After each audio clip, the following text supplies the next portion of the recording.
As you mentioned, we have got to Turkey multi-dimensional relationship. As for the project, it is a strategical project which links FAO and south of Iraq, so Basra, with Turkey, and through Turkey with Europe. So it is really an important project for Iraq, but also for the region. Of course, we are really anxious to have President Erdogan in Baghdad and in Iraq in general. Relationship between both sides is good, and I think his visit will push this relationship further, and it will advance these ties with, between both countries. So we expect a lot from his visit. But we are determined to find solution for this through dialogue and negotiations. Cannot anymore export through the pipeline which goes through Turkey to Ceyhan. And the second one has to do with the arbitration case in Paris, which Turkey is not satisfied with the whole process. I think at the end we must sit together and find solution for both. Either we are going to dislinkage both issues, so Paris case will not have to do with the pipeline, or if there is this linkage between the issue in Paris and the pipeline and opening the pipeline so that Kurdistan region can export oil, we must discuss it and find a way. Iraq is suffering because of the close of the pipeline, and Kurdistan region cannot export about 400,000 barrels a day. And nowadays, of course, the price of oil is very high, and that means really Iraq in general and Iraqi Kurdistan especially is losing money. I was a few days ago in Tehran, and I had really lengthy and good discussion with my colleague, the Minister of Foreign Affairs, but also I had very good discussion and fruitful discussion with with President Raisi, President of the Islamic Republic of Iran. The discussion, part of it was about the deadline and how we are dealing with these groups inside Iraqi Kurdistan.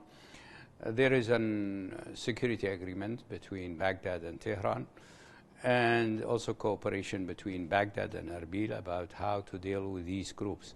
Other end, KRG government in Iraqi Kurdistan, in cooperation with the federal government, they were able to convince some groups which were active on the border. They had a kind of military activities in a kind of refugee camps which has been established. 5 refugee camps has been established for them, and we deal with them as refugees. You see, we are committed to our constitution, Iraqi constitution, which is not allowing any group, any organization from Iraqi soil to attack any neighboring countries. So on the basis of our constitution, Iraqi constitution, we dealt with these groups. But thanks God, we were able to have this dialogue, positive dialogue and negotiation with the Iranian side, so that they will stop attacking Iraqi Kurdistan, as a result attacking Iraq. Iraqi constitution doesn't allow any group, any organizations to operate on Iraqi soil against any other country. So that means we have got a clear position from the activities of PKK in Iraqi soil. So we understand the concern of Turkish side about having PKK in these areas close to the Turkish border. But we can reach a plan. So we must find a solution.